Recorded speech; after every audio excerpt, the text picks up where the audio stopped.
Referees, start your fight. Oh,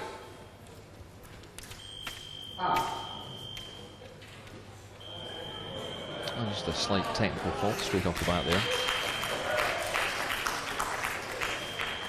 And remember, in the Épée weapon, the whole body is a target. Usually leads to some fairly lengthy tactical battles.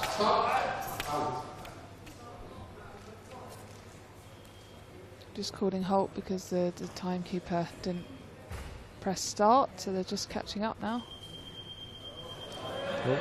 Oh, back to a minute priority.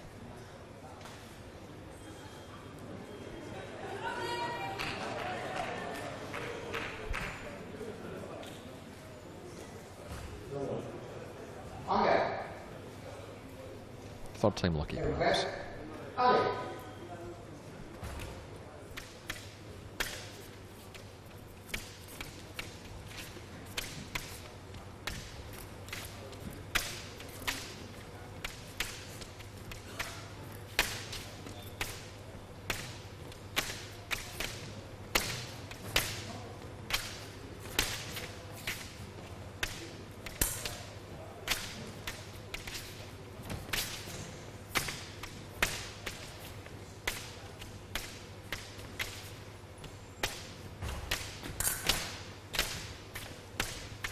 As you can tell in Épée, footwork's a very important part of this particular weapon.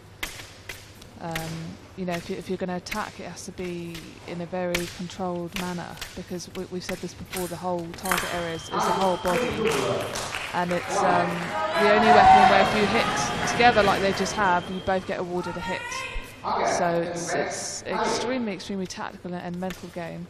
And fencers have to be super wary because the whole body's exposed and a hit could come anywhere.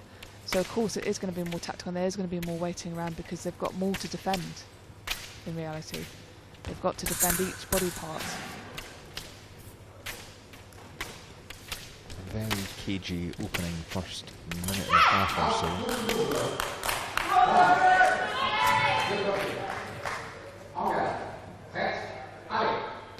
Of course, you do get those double hits as well in Épée, which we'll see the score racking up.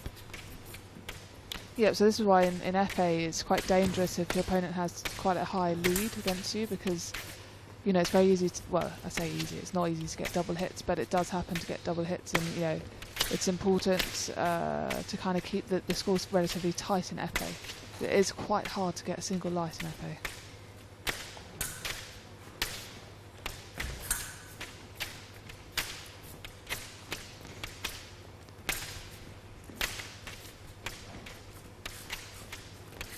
In Épée, there's a nice flying attack from Mary, but again, double light, so it's still equal at 3-3.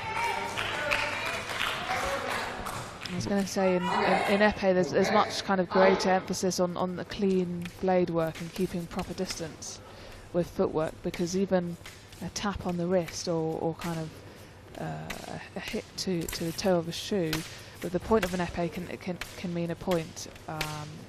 So épée fencers are kind of sometimes slower to engage in attacks and tend not to rush in. Yeah, we've not seen much of that from Georgina Usher in this first couple of minutes. Just happy to sit at the back of the piste and let Mary Cohen come on to her.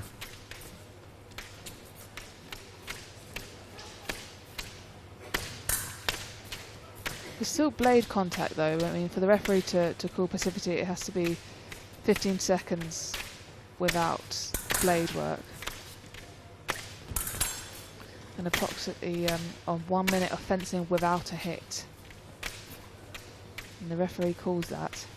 And Mary Cohen just steps away there into the first break. Oh, sort of a fairly nervy first period, that. Yeah, I think you know, none of them want to over commit. There again, in épée fencing, you've got to be really careful of very long attacks and over committing yourself, because if you miss for whatever reason, you're exposing your back, you're exposing your whole body, and you're in a tricky situation to defend yourself, to get out of your lunge and back on guard. So there's all these things you need to talk about. You need to think about when you're fencing épée, and arguably it's one of the kind of most mentally challenging of the three weapons. I mean, Georgina Usher's experience is obviously great. I mean, she was world top 15 for a couple of years, so her pedigree is absolutely undoubted. Oh yeah, I mean she's really had years of experience on the international circuit as well as domestic circuit.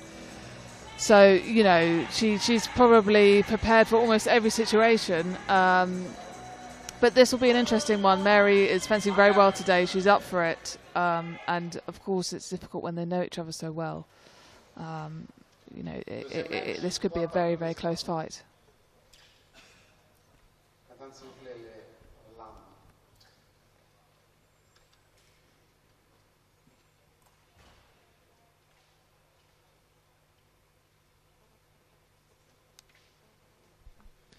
Mary Cohen just straightening the blade a touch. Merci. En garde. Êtes-vous prête? Allez.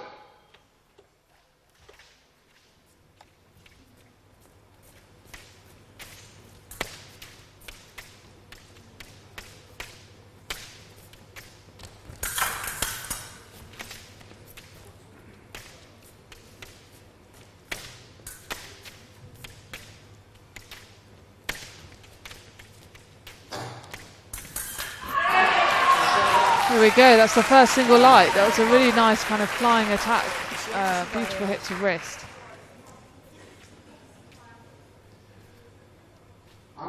Usher just getting back on the piece a little gingerly. Not sure if she maybe tweaked an ankle there, but we're back underway.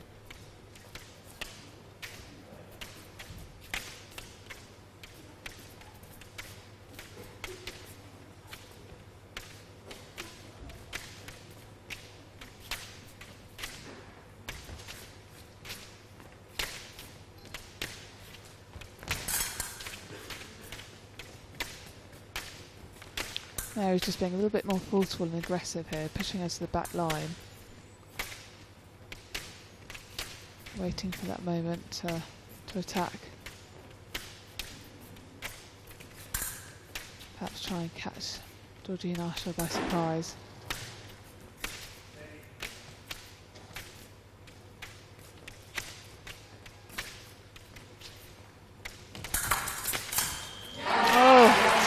Clash of guards there and only one light.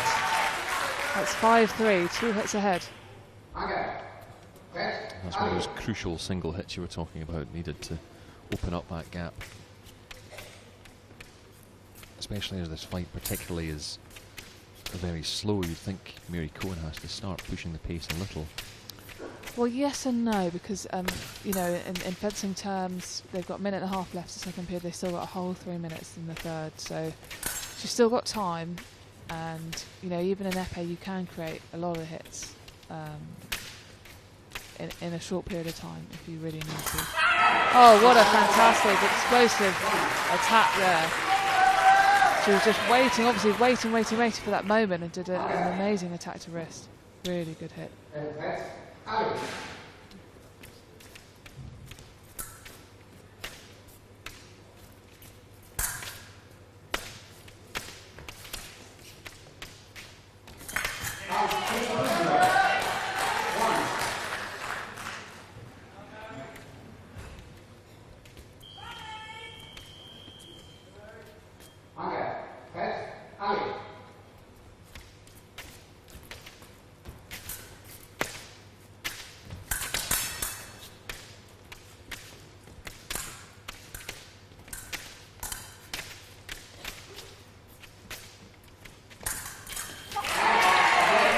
That seemed to be that longer reach of Georgina Usher coming into play there. Yeah, to be fair to her, she's kind of very well timed her hits, and now she's a 4-hit lead. She's probably feeling in quite a confident, strong position.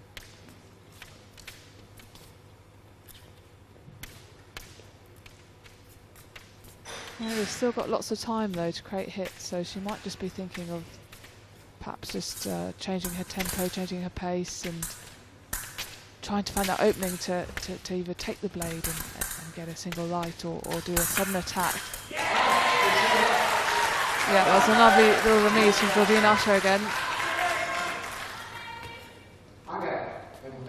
Just the first little sign of frustration there from Mary Cohen.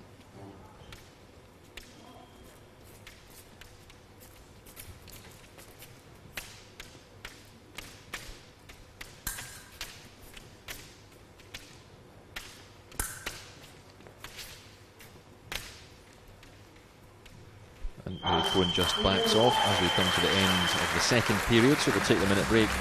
It's Georgina Usher that has a 9-4 lead.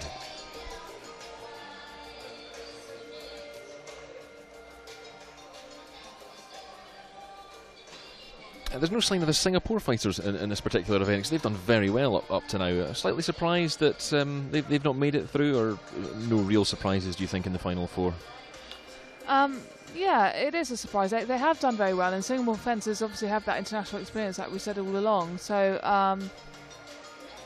you know, they didn't make the finals, but it doesn't mean to say that they can't do well in the team event. But, you know, it's nice to see another Scottish-English fight as well. We've been seeing a few of those rival fights this competition.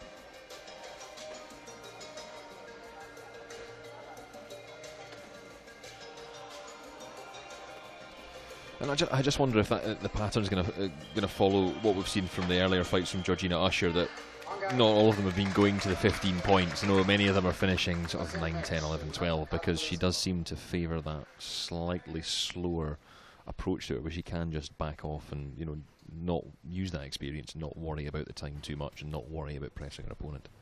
Yeah, well, I think in Épée they don't worry about the time. It's more about you know, executing your hits in a proper fashion and kind of outwitting your opponent. It's definitely lots of tactics involved. And, you know, a true fencing champion is someone who has that kind of instinctive understanding of their opponent, who isn't afraid to be patient, and who just takes the time to prepare their hits. What we're seeing is Mary Cohen coming forward and moving in and moving out. But Georgina Usher is just very much standing in that same gold space, just keeping on the balls of her toes, and, you know, just quite comfortable. And there she is again, that same spot, doesn't have to stray too far. Yeah, absolutely. Yeah. I mean, all of her hits, that's a nice little remise there. That's going to be an important hit for Mary. All of her hits, it has to be said, has been done in Georgina's quarter of the piece, in her half of the piece. So yeah, Mary also is now having to press as it's the final period, and she has got to catch up 4 single lights.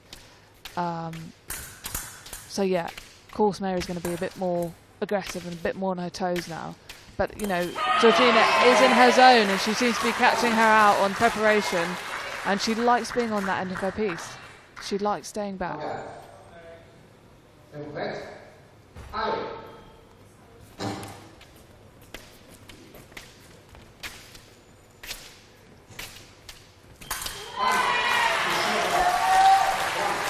Georgina Usher then moving into a 6-point lead with just a couple of minutes to go in this third and final period. First to 15, of course.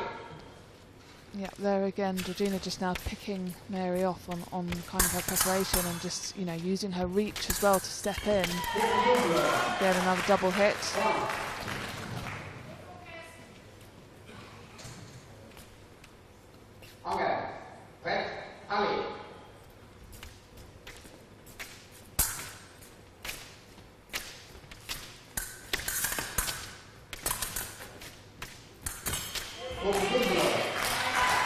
Another double hit, just one more needed then for Georgina Usher of Scotland.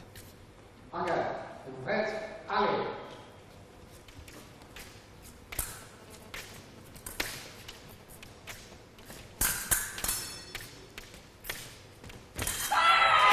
it. So Georgina Usher of Scotland is the first to progress to the women's Épée final. She'll fight for the gold medal. Show your appreciation for winner Georgina Usher of Scotland. She advances to the gold medal fight. Please also show your appreciation for her opponent, Mary Cohen of England. And that seemed to be, I mean, it was a very controlled performance. Didn't quite go the distance. It was slightly surprising given it was a fairly slow start. Yeah, to be honest, I think Usher had a game plan right from the start. You know, her plan was probably to hang back and wait perhaps to pick Mary off and wait for her to make mistakes. She got a few hits ahead quite early on, and from then on it was quite difficult for Mary. She was put under pressure. She had to kind of try to create hits and push Georgina Usher, which was probably, Georgina Usher, that was within her game plan, and she was within her comfort zone. Just watching the last few points of this particular encounter. And you have been getting in touch on Twitter, very much appreciated. Hashtag CFCLargs if you want to get in touch, get involved with the conversation. And people have been getting quite excited about that Jamie Fitzgerald win. Gethin Logic says, loved Jamie Fitzgerald's last second flesh to win his semi-final bout rather. Joe Walton as well. Wow, Jamie Fitzgerald, that was immense, which I think it probably was, wasn't it? Very exciting stuff.